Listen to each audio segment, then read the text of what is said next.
এই কাঁকড়াগুলো প্রতিদিন নিজেদের জন্য নতুন বাড়ি খুঁজত। একদিন একটি কাঁকড়া সমুদ্রের তীরে একটা বিশাল বাড়ি খুঁজে পেল। দলপতি বাড়িটা দেখেই পছন্দ করে ফেললো এবং সেটি নিজের জন্য রাখতে চাইলো। অন্য ছোট কাঁকড়ারা রাগ না করে বরং খুশি হয়ে গেল, কারণ এবার সবাই নিজের বাড়ি বদলানোর সুযোগ পাবে।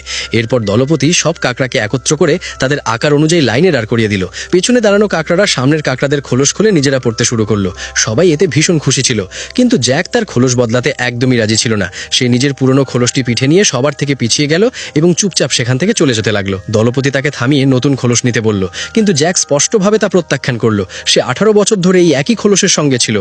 এই খোলসটি তার বাবা মা তাকে দিয়েছিল, তাই সে কোনোভাবেই এটি ছেড়ে দিতে চাইছিল না। অন্য কাঁকড়ারা জ্যাককে দুঃখী দেখতে চাইছিল না, তাই তারা তাকে খুশি করার নানা উপায় ভাবতে শুরু করলো। কেউ তাকে লড়াই করার জন্য উস্কাতে চাইলো, আবার কেউ তার জন্য একজন সঙ্গী খুঁজে দিতে চাইলো। কিন্তু জ্যাক কোনো কিছুতেই আগ্রহ দেখালো না। সে শুধু নিজের কাজটা ভালোভাবে করতে চেয়েছিল। কিন্তু জ্যাক তখনও জানতো না এই কাজটাই একদিন তার পুরো জীবন বদলে দেবে। সেদিন জ্যাক একটি কাঁকড়ার খোলস পরিষ্কার করতে সাহায্য করছিল।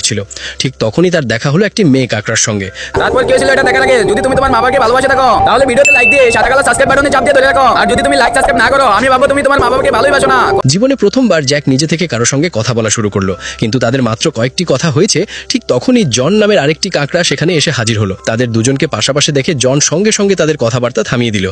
আর সেদিন সন্ধ্যায় হঠাৎ জ্যাকের সঙ্গে দেখা করতে চলে এলো।